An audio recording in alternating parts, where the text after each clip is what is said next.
Does the color of the sky mean anything special to you? It does to me. A hell of a lot. When I close my eyes, the sky in my dreams is a deep, dark blue.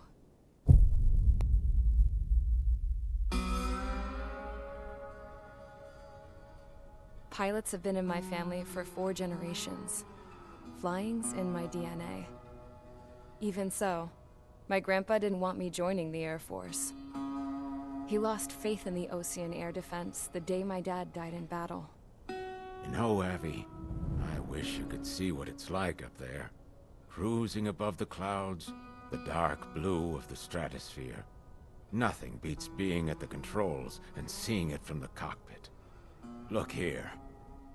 Gramps tossed a magazine over to me with an article. Unmanned fighters are no longer a dream, it read. Pilots taking to the skies will soon be a distant memory. I don't see anything good coming from that. Know what? Lying smack dab in the middle of the desert west of here, there's a bunch of planes from the last war. Some of them have been mothballed, but most of them are just rusted piles of junk waiting to be scrapped. Gramps was really good friends with the super there, so he got to take whatever he wanted, no questions asked. That's how we got the parts to build our own plane. Now, when I say we, I mean me, my grandpa, and his old war buddies. I cut my teeth working with those geezers. They taught me their skills, and some dirty jokes. But with their aging eyeballs and whatnot, I ended up having to do most of the work myself. I was at the airstrip doing some flight training when I saw it.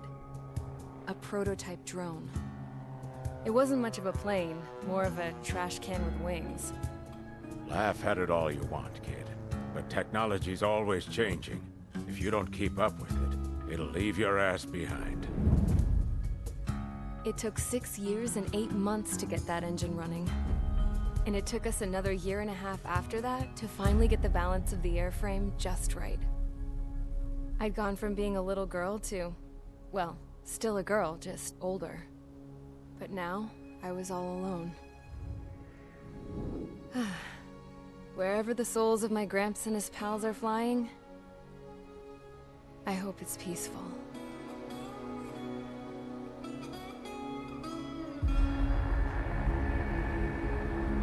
Then, finally, I was ready to break the sound barrier. All this plane could do was take off, accelerate, and fly up.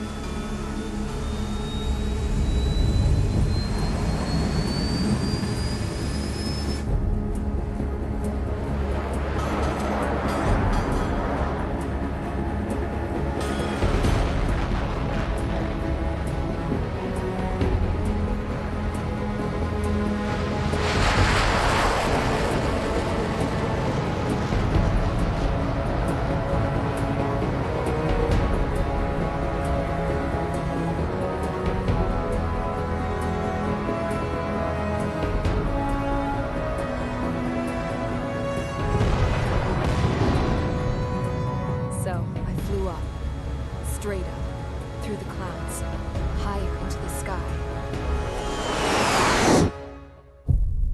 Dark blue. I could almost touch it. Then I saw Osia's fighters. They were tailing something. A drone. They were going full out chasing that thing. Doing 30 Gs at least. Damn, I've never seen anything move that fast. It had a rose painted on it. The Erusian emblem. But that country's a whole continent away from here. Right. You should have been my best with this piece of junk. Should have built a return too.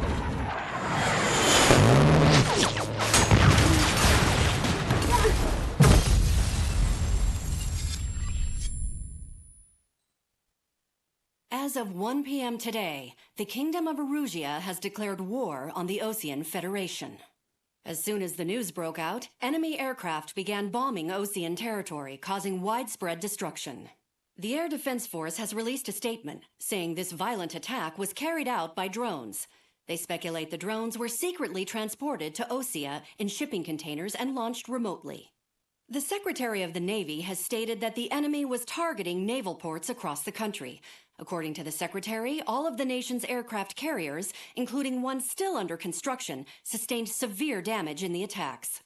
We have yet to hear back from the department as to the fate of Ocean carriers currently at sea. Hold on. I've just received breaking news. The International Space Elevator, which is being built in southern Usea, has been seized by the Erusian Army. Reports say former President Harling was touring the site at the time, but his current whereabouts are unknown. Our sources in government tell us it was Harling's policies regarding the space elevator that caused economic frictions in the area, and which ultimately led to this war. Located near Erusia, on the continent of Usea, the space elevator has been under construction for some time now. The Executive Office of the Ocean Federation has declared a national state of emergency. They have ordered all its armed forces, including Usian peacekeepers, to mobilize and make the necessary preparations to launch an immediate counterattack. Ladies and gentlemen, our country is officially at war. Stay tuned for further updates. Breaking news from ENN. Osea launched an attack on the capital today, striking Farbanti from their aircraft carrier, the Kestrel II. After a brutal battle, the Erusian Air Force successfully repelled them. During the air raid, the Ocean Air Force fired missiles at the city and managed to shoot down a number of Erusian fighters. Some of the disabled planes then crashed into residential areas. The world was screwed. 20 years ago, the Earth got slammed by an asteroid. Usea was on the wrong side of the planet and got hit. Hard. Refugees swarmed the Erusian Republic, the biggest country on the continent, plunging it into chaos. They were desperate and started a war, one they had no hope of winning. That's the war my dad fought and died in. The biggest nations from 2 continents went head-to-head, and the so-called righteous Oceans struck the deal that ended it. They fancied themselves the only nation that could bring peace and stability to the world. They even tried saving the Usians, still suffering from the disaster. That's how a space elevator, stretching way up into the sky, ended up being built in Usea, paid for by the Oceans. President Harling said he did it out of compassion for his fellow humans. But to the folks in Erusia, it looked like Osea was moving in to take over. Erusia went from being a republic back to being a kingdom. When they started this new war, they managed to get the drop on everyone.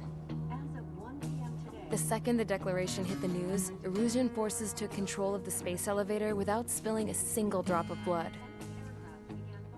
President Harling was touring the elevator when it happened and disappeared. Then, while that was going on, the Erusian ships that were docked all around Osea released a swarm of drone fighters they had hidden on board in containers. No one thought they were capable of doing what they did that day. With pinpoint accuracy, they managed to take out everything that was military, and not a single civilian was hurt in the process. Osea pissed lots of people off with their huge military presence around the world. Erusia didn't have the same reach, but they could hit their targets faster and cleaner. And when all this was going down, I just so happened to be in my flying drag racer.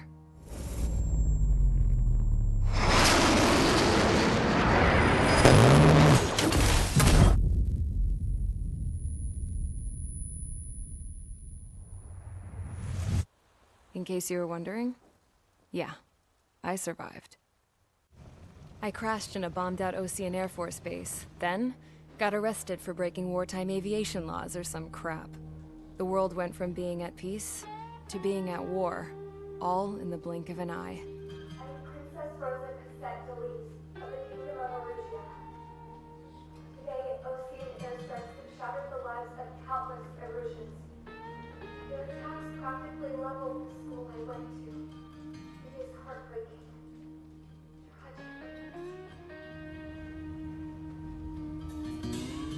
I was tried, found guilty, and stuffed into a cargo ship. For company, I had some court-martialed soldiers. And remember those mothballed planes I told you about before? They were loaded on the ship, too. We headed off down south for several days, and then swung east. That's how I got here. I was thousands of kilometers from Erusia on the opposite side of the Yuzian continent. For a port, it was dull as hell. It had 3 rusty patrol boats, and the base?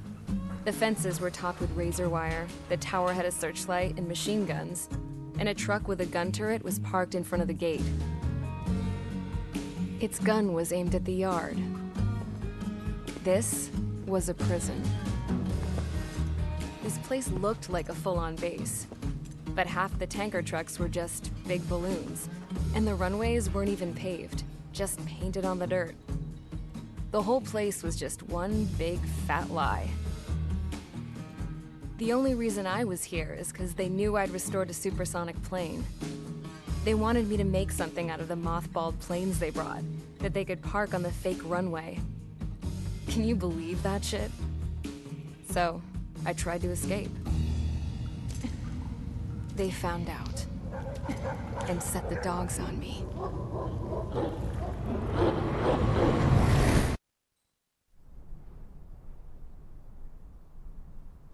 Here he comes.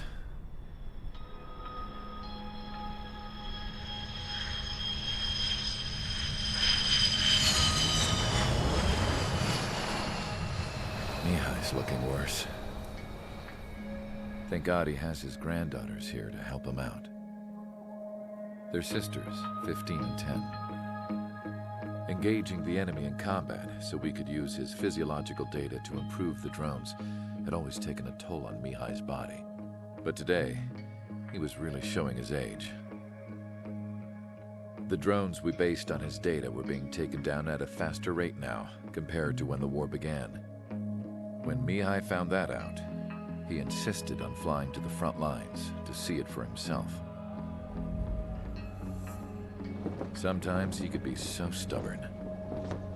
His age wasn't the only thing affecting his health. Over the years, flying at high altitudes for prolonged stretches of time had ravaged and poisoned his body. But he was a man of grit. Today, after 28 years, he saw combat again. If his flight suit still wasn't good enough to protect him, I can't imagine how many G's he hit today during the battle. As a pilot, he exceeds all our expectations. It's going to take a bit more tweaking before our drones can match his skill.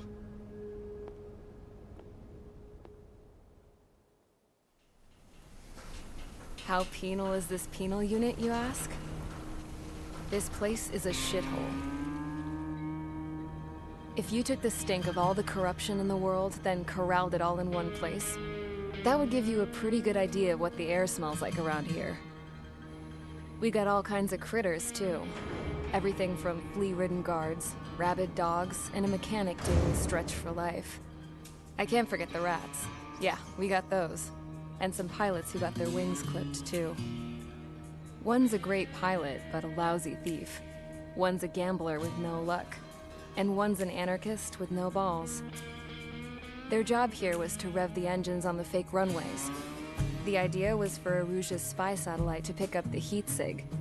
Even though there weren't any real fighters here, it looked like it on their infrared. I bet you're wondering, if Erusia lost the war, how come they still have a spy satellite? 'Cause someone over there was smart enough to train a bunch of computer nerds to hack into half of Osia's satellites. That's how come. Every now and again, I'd try to bust out. And every single time, those damn dogs would drag me right back. When I was in my cell, I'd hear this voice coming from the guards room. It was the Erusian princess rallying her people on the Erusian national broadcast. All us prisoners had become big fans of hers. You want to hear something funny? The guards were big fans too. I swear to God, every time she was on the air, they'd turn up the volume on the radio and sit there listening. I could see how someone like her could win the hearts and minds of soldiers and workers alike. When the princess said something, you could tell she meant every word. Lately, she'd been having more fun with her speeches, and that made her seem even more charming. You could say her charm was like a virus. Whenever she'd point out stuff that was wrong with Osia, the prisoners in here went nuts. Hell, if anyone knew how messed up Osia was, it was the prisoners. They'd shout, "Burn Osia down." No way am I just gonna sit here and rot away in this hellhole. Dark blue. Instead of building fake-ass planes to trick Arusia, I'm gonna build one that'll really take off. You can count on that.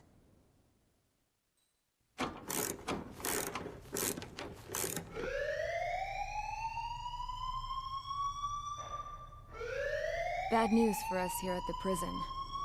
The enemy fell for our decoy base.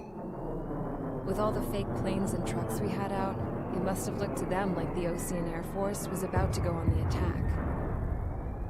Day after day after day after day, they bombed us. Osea didn't give a damn. We weren't soldiers to them, so go ahead. Bomb us. In their eyes, we were expendable. Worth less than the fake planes in the bunkers. No biggie. While I made fake planes, they had me put together some working ones. Then, some genius at HQ decided we should send it up, so the base looked legit. Thankfully, we had people to crew them. It didn't matter what we were locked up here for anymore. Top brass needed pilots, and criminals were all they had. A crook, a gambler, an anarchist. Just your typical lowlifes. They threw each one of them in a cockpit and sent them up to intercept the enemy's planes. But in the end, it was all just for show. So, up they went, day after day after day. Today they tossed someone new into the mix. Wonder what he did to get sent here. My dad died flying for the Ocean Air Force. When your allies are surrounded, one of the most dangerous missions is giving them cover to retreat. Whoever signed up for that was a real hero. But even more dangerous than that was being the one who had to cover the rear guard's retreat. That was my dad's job, and one time, he called it off. Said it was too late for him. Said anyone else would have done the same.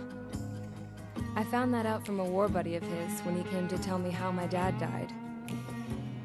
The next time a retreat happened, my dad volunteered to be in the rear guard. Dumbass. He died all right. No one came to help. The news nearly broke me. Of all the ways to get killed, that's gotta be the most pathetic one ever. Am I right? There's a rumor going around about another inmate.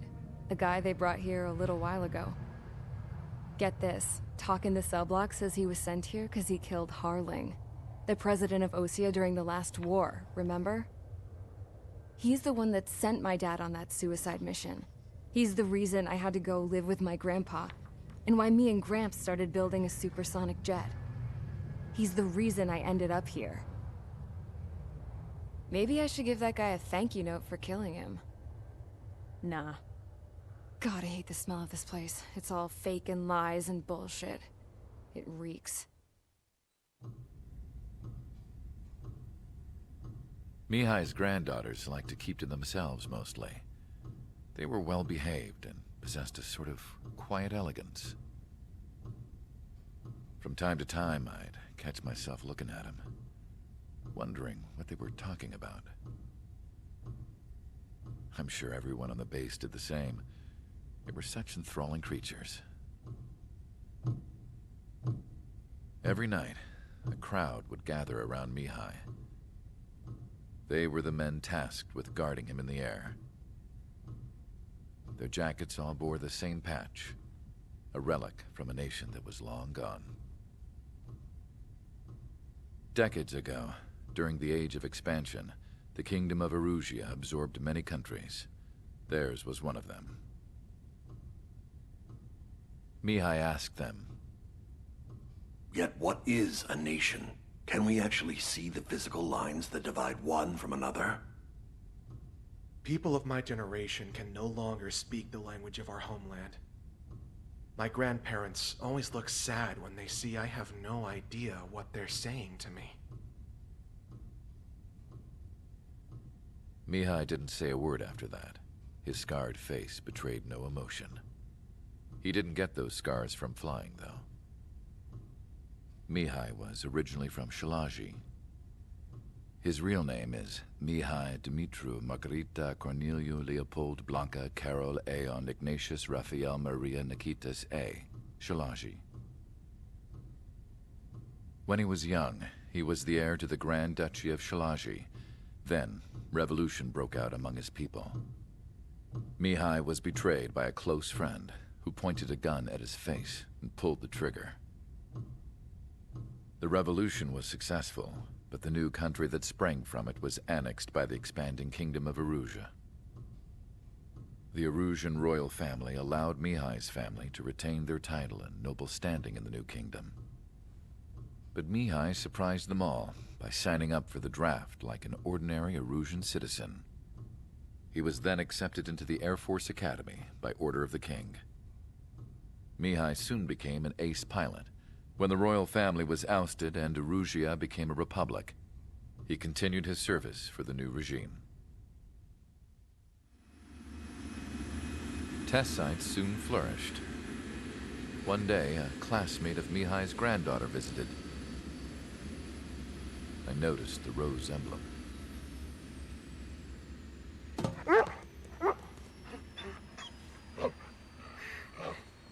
She laughed like a princess, and I found out later she was indeed the daughter of Erusia's new ruler. She was the connection to the royal bloodline everyone was looking for, the one to restore the monarchy. This new princess was truly a godsend for the Erusian people. If Mihai's granddaughters were like the moon, she was like the sun, around which everything seemed to orbit. Her face was so expressive. It's no wonder the people of this war-torn country instantly felt at ease when they saw her speeches.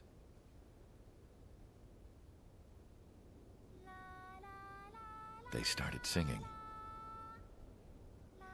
The pilots of the support plane smiled, even though they wished their nation were independent from hers. Angelic. I wonder how Mihai felt about all of this. It was my job to research his neurological data, after all. I wish I could figure him out. Whatever his feelings were about losing his homeland, he kept hidden, even from me.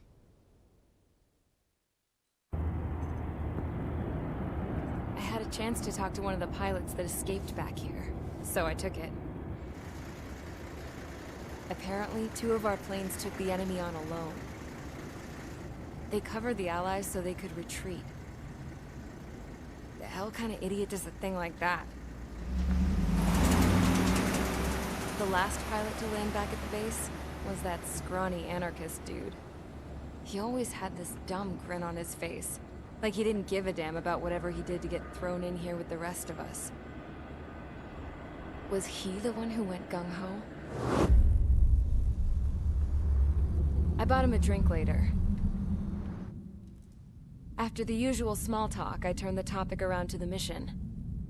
For an anarchist, he struck me as a bit weird. Nothing like what I expected. He talked a mile a minute and kept going on and on about library books. Not encyclopedias, those cheesy adventure novels you read in high school. Nothing against those. I like a good story myself once in a while. But I wasn't here to talk books. I remember that day well. Amidst the swirling clouds, the fighter squadron was trying to help its allies reach safety. He's pretty foolish, isn't he? I thought so too. Suddenly, a highly skilled enemy fighter squadron appeared and began picking them off at the edges. One by one, they fell right out of the sky. Although, I guess there was nobody around that was even more foolish to go to their aid then. So you simply watch things unfold from a distance. Yeah. I mean, who would have ever thought that I'd just go and follow him straight into the enemy squadron like that?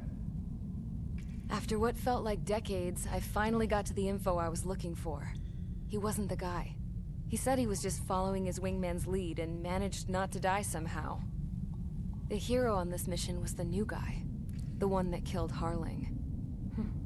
How did you feel? I'm still kind of shaken up, actually. But you know, I do feel a certain sense of pride, too. He really is foolish, isn't he? Yep, he sure is.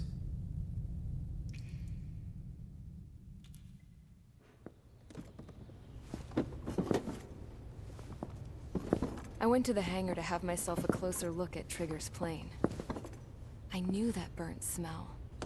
That's what happens when an engine's been driven to its limit. This pilot was a hot dog. From now on, I was gonna keep my eye on this idiot. From a distance, though. I didn't want to get too tight with someone who was a better pilot than my dad. Even so, I decided to give this guy's plane a little bit of the old Avril magic touch. He needed all the help he could get.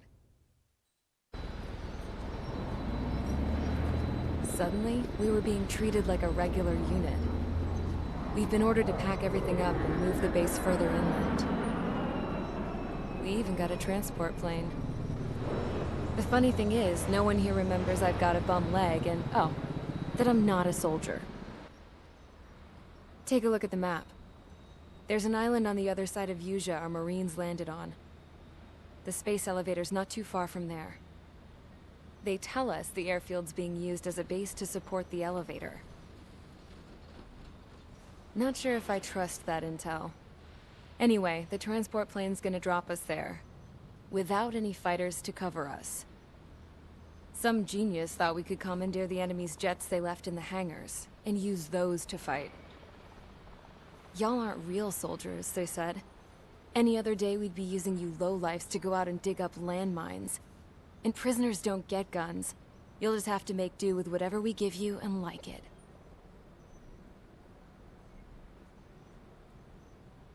A phone. They don't let us prisoners near them. But with all the hustle and bustle of moving the base, they forgot to lock this one up. Looks like an antique. I lost my right for a phone call ever since I was arrested and locked up. It's trippy to think that I can just hook it up, dial a number, and talk to someone from my own country. Planning escapes ain't all I'm good at. I'm plenty good at remembering phone numbers, too. A little while later, I headed over to HQ. You must know. We did get a call direct from command. That pipe, what exactly are you doing with it? My grandfather had a lot of friends in the Air Force from his time as a lieutenant. My point? Well, you're going to set out in your own special aircraft. Then you'll send everybody else off in the wrong direction while you head somewhere else. All right, fine. But just you and you alone. You're the only one allowed on board. Besides, there's only one seat left. I said cool. That's exactly what I wanted to hear. I was born downtown, in our capital. When I recall my homeland, my thoughts are filled with the sights and sounds of the city. But home means something different to each and every one of us. Therefore, I've decided to visit every place where our citizens call home. The Kingdom of Erusia is a land of diversity. Each region has its own unique and special culture.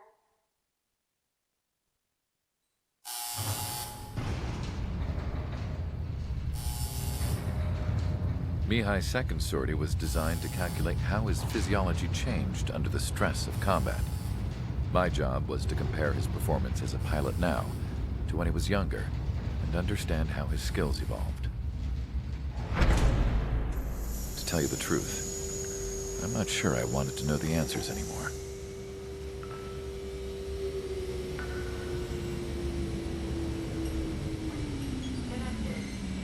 For a man his age, Mihai's body was unbelievably resilient, remarkably flexible. His reflexes were as sharp as they ever were. Still, after all those years of flying in the outer layers of the atmosphere, even someone as strong as Mihai wasn't immune to the effects of the strain. The human body is fragile.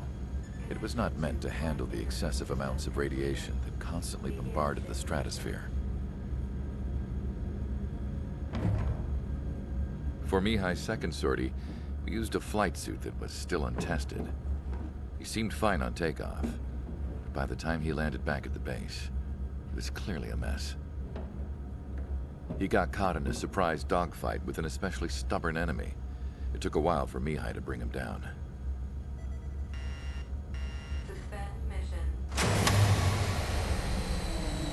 suit was ineffective. According to the data, it wouldn't let him fly to his full potential.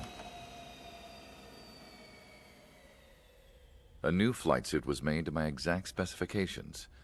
When it finally arrived, Mihai's granddaughters glared at me with their disapproval.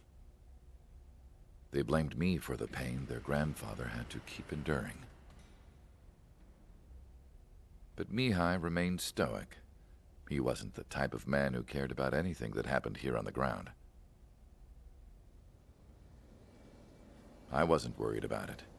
I was confident the new suit would protect him thoroughly, so that he could maneuver his plane any way he wanted. The moment he took off in his new flight suit, I realized what I had failed to before. Right after takeoff, as the wheels retracted, the plane suddenly arced up. It accelerated so quickly. I had never seen a plane move like that before. Mihai hit the high G's multiple times before disappearing into the blue. The support team couldn't even keep up. And then I knew. I understood why he never seemed to care about restoring his stolen country back to its former glory, and why he didn't seem to care about anything that happened here on the ground. Of course, Mihai's kingdom was the sky.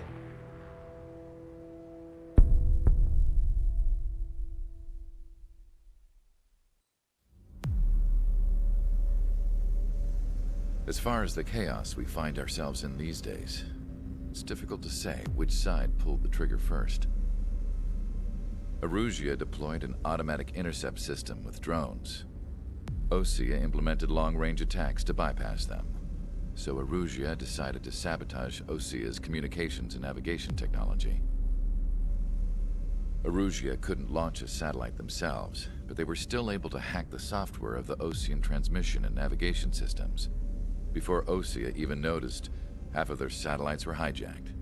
That's when things got ugly. In an attempt to knock out each other's capabilities, both forces launched fighters loaded with anti-satellite missiles at the same time. Only military satellites were targeted. However, their destruction created a debris field in orbit, which wiped out scores of other satellites, both private and government-owned. What kept the world relatively sane up to that point had been free-flowing data and information. But now, those were gone. All that remained was chaos and confusion. Government and civilian broadcasts and transmissions were cut off. The flow of information had ceased. Forces on both sides of the conflict now found themselves unable to communicate with their superiors.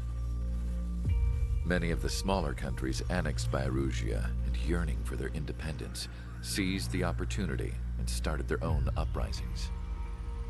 As for why some of Osea's military decided to break off from the main force and continue on their own, I have no idea. Perhaps there was some sort of dispute over the chain of command. The continent that had once seen wars that were only fought between Osea and Erusia was now full of numerous conflicts between rival leaders vying for power. Insurgencies were everywhere. I even heard a rumor that a group of Osean convicts had rebelled. Rumors. It never ceased to amaze me that even at a crazy time like this, something as trivial as a rumor could find its way here. Communications from corporate were cut off. Apparently, the entire computer network was down. It was a wise decision to make our drones autonomous with AI instead of being radio-controlled. Wise and forward-thinking. Even with their GPS offline, they can still use their sensors to navigate as long as they're working properly. I'm sure the drones are still working perfectly, following their mission orders to the letter. I wish I could upload Mihai's new data to them. But without a connection, I can't upload the software to the active drones. The new ones we're making, though, there should still be enough time to upgrade those before they're activated. I'll be taking the data I've acquired away from the front lines now. Oh, and I'll be taking the girls, too. I told my assistant Masa it was time to get Mihai's granddaughters ready to leave here. She's not much older than the girls, but she has a way about her, and I'm sure she won't have any trouble with them. I saw a plane flying off in the distance. I imagine it was looking for a safer place. The plane had a rose emblem on it.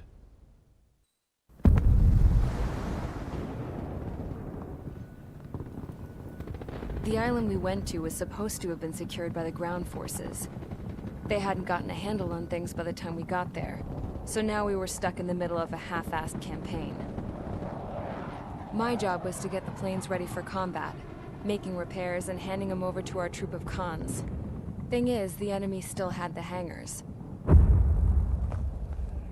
The comms were still down, so none of us knew what the hell was going on.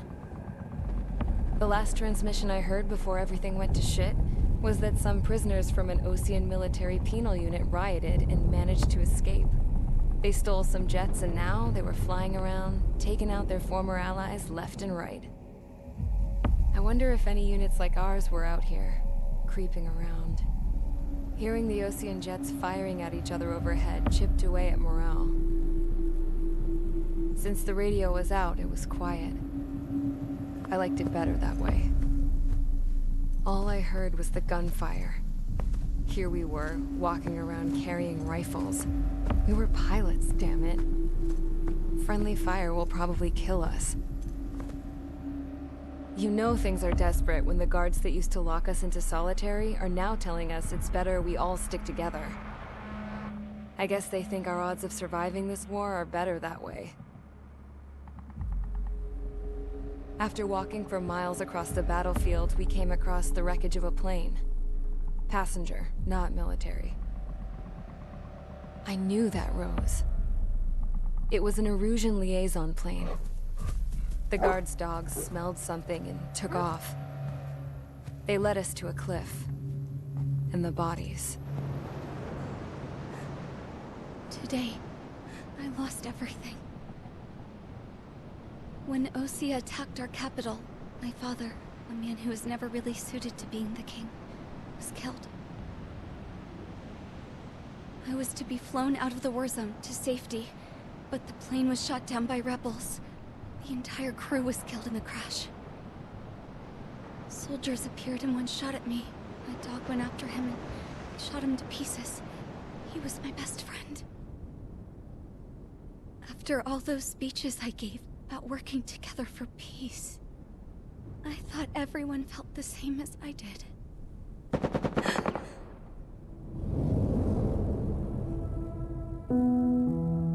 I'm sure the soldier who shot at me knew I was the Princess of Erusia.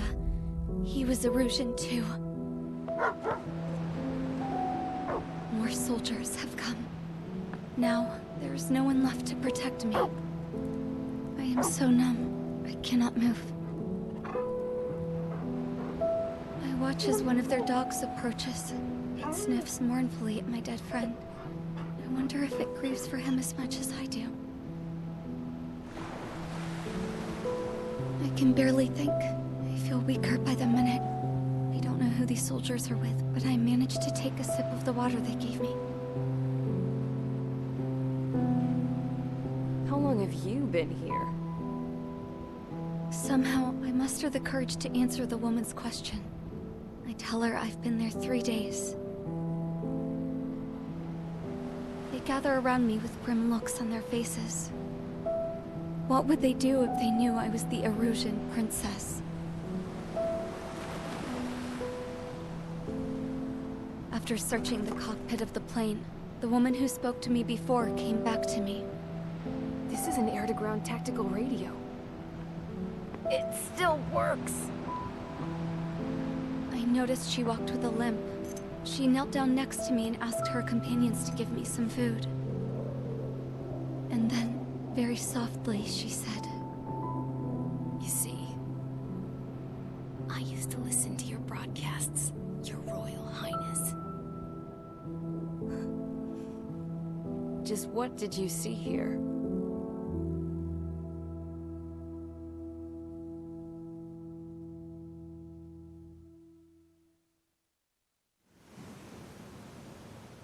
We found a boat, then sailed away from the island.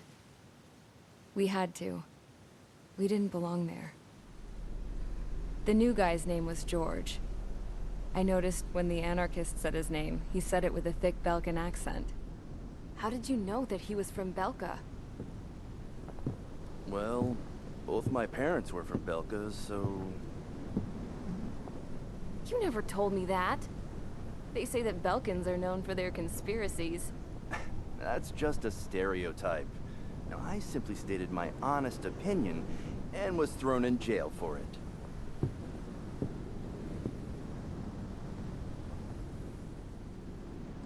The princess sat there looking miserable. That was a dumbass stunt she pulled back there, but it got us on this boat.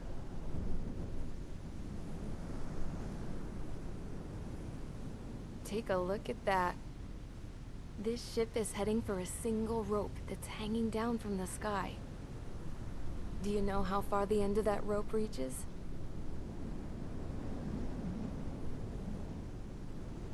Outer space. No. It is a direct connection to the very potential of mankind itself. Or at least it was until war erupted.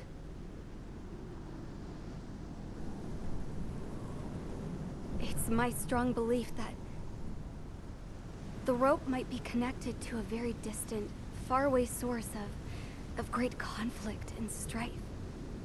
Even long before the war, the whole world started falling apart once Harling began trying to build it. I often wonder what was going through Harling's mind when he was trying to destroy the very thing that so many people were sacrificed in order to create. Sacrificed? What do you mean? Have you seen all of those countless old space shuttles on Tyler Island that are no longer in use? Yeah. I always thought of them as a good source of scrap. They're an obsolete technology that was abandoned during the construction of the space elevator. Which would mean that if the space elevator was destroyed, it would be that much harder for mankind to reach the stars. Until we find another way. But even then, Harling still went ahead and tried to destroy it. At the cost of his own life. That's not the way I heard it. What I heard was that he sacrificed himself to protect the tower from an incoming missile. Oh, I was told he tried to fly his ship into the tower in order to destroy it. I wonder which story is true, Your Royal Highness. I don't know. Looking at it objectively, it's reasonable to believe that Harling had both options before him. When it comes to which one you think he took, I guess it's like a mirror. Yes, it is. It's like a mirror looking into your own soul, based on whichever choice you believe it was. At the moment, though, I can only see darkness.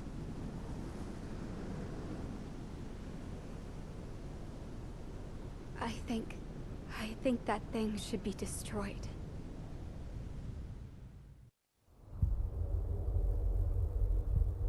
When we got to the mainland, we found the space elevator's support facility. I guess this was the factory where they built the gigantic structure the elevator traveled in. There was this little girl sitting in front of a mural. When the princess saw her, she shuddered like she'd seen a ghost. The girl had a stuffed animal. This was the day after the shit went down at Tyler Island.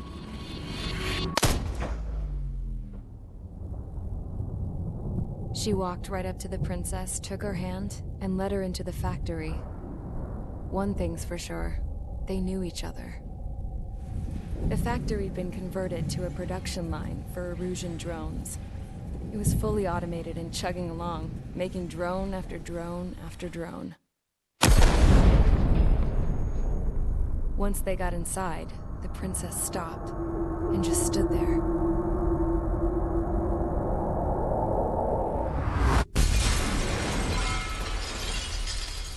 Another girl was there with a man in a lab coat.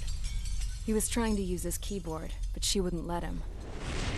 She took a data chip and threw it on the ground.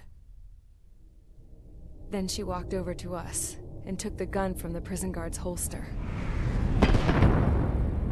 She pulled the trigger and destroyed the chip.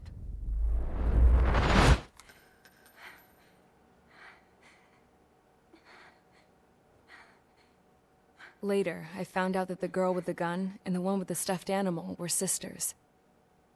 They were also the granddaughters of Mihai A. Shalaji, the legendary pilot. Gramps used to talk about him. He said Mihai was the top ace from 2 wars ago. Know any Belkans? Because this guy was a Belkan, and they love to stir shit up.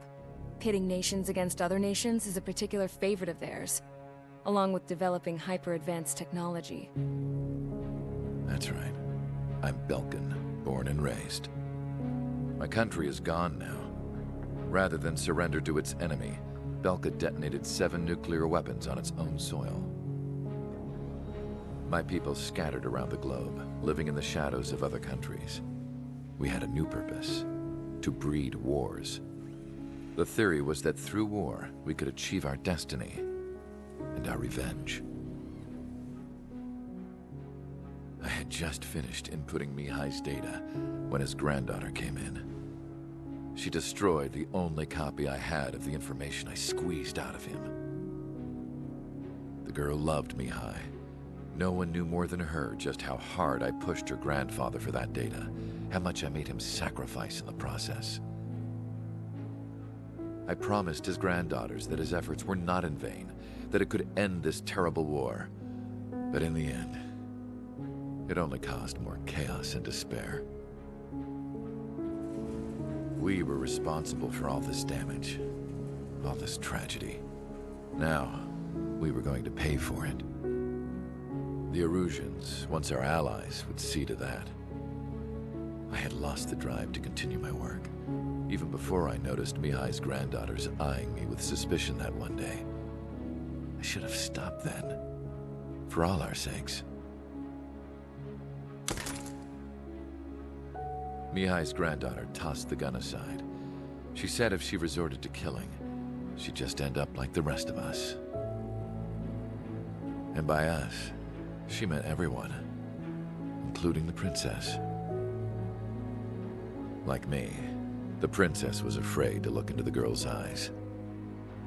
She knew that by encouraging her people, she kept the war going.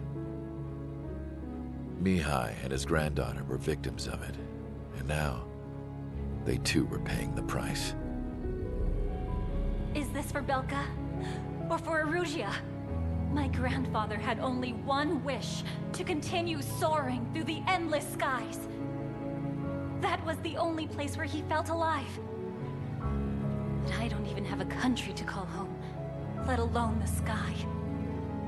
The Black Forest, the lake, they are no longer mine. Even though those lands were once cherished by my late mother. We have to learn to put that sense of nostalgia behind us and behave like mature adults. My homeland. She's right. It feels so far away now.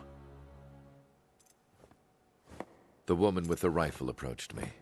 She was focused on more pressing issues. I checked the computer.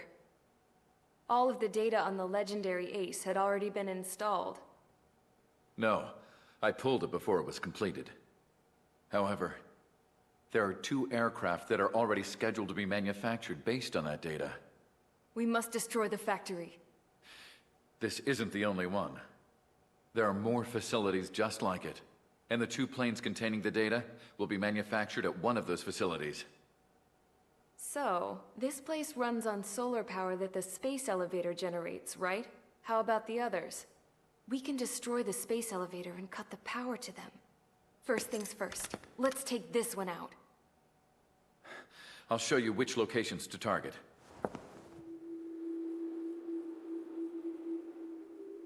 I stood there, thinking about that mural by the factory's entrance. Harling commissioned it to be painted. I realized that in the background, behind the dancing figures, the artist had painted several space elevators. I understand now. The space elevator wasn't designed to exploit Erusia after all.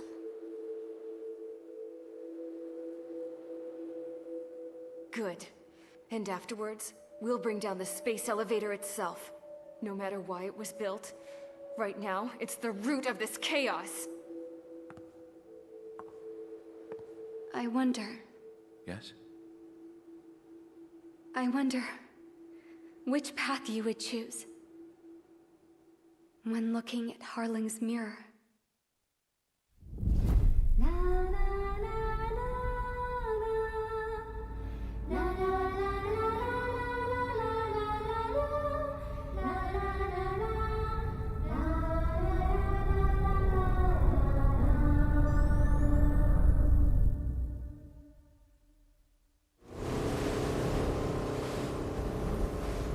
Hell, I can't just snap my fingers and make a plane. Believe me, I wish I could. Right now, we needed one. Bad. When we were coming over on the boat, I remember seeing an aircraft carrier. That gave me an idea. The Admiral Anderson. The name of an old sailor. When the first drone started attacking, the ship wasn't ready for battle yet. It was still in the dock, getting all rigged up. So they rushed to get her ready.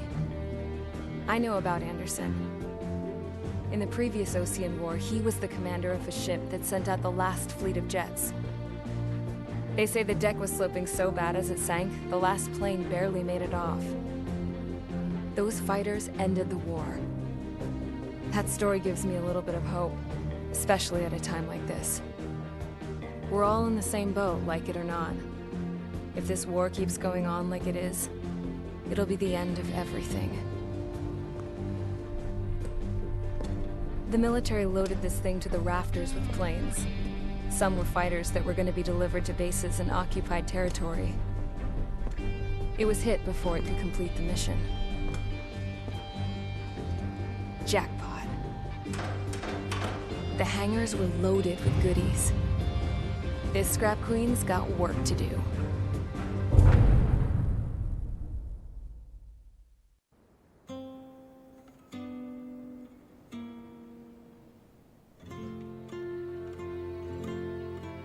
The refugees built the settlement for themselves at the base of the space elevator. A humanitarian mission from Yuktovania airdropped some supplies for them again today. Thanks to the princess, the whole world was pitching in to help these people. Handing out the relief supplies would have been a perfect gig for that anarchist dude. But since he's dead now, the job went to the guy from Belka, George. I guess Tabloid got that new system he wanted in the end.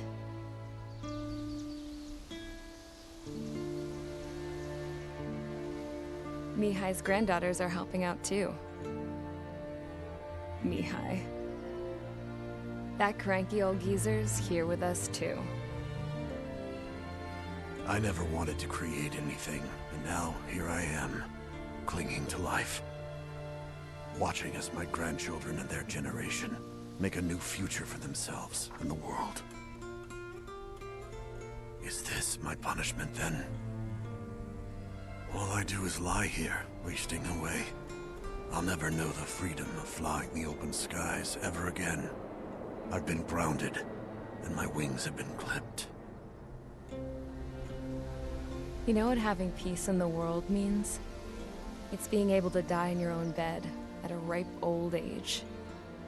Peace is what those girls are working so hard for here. We got a bunch more refugees today. And the princess? She's looking to the stars. Dark blue. To the heavens and beyond.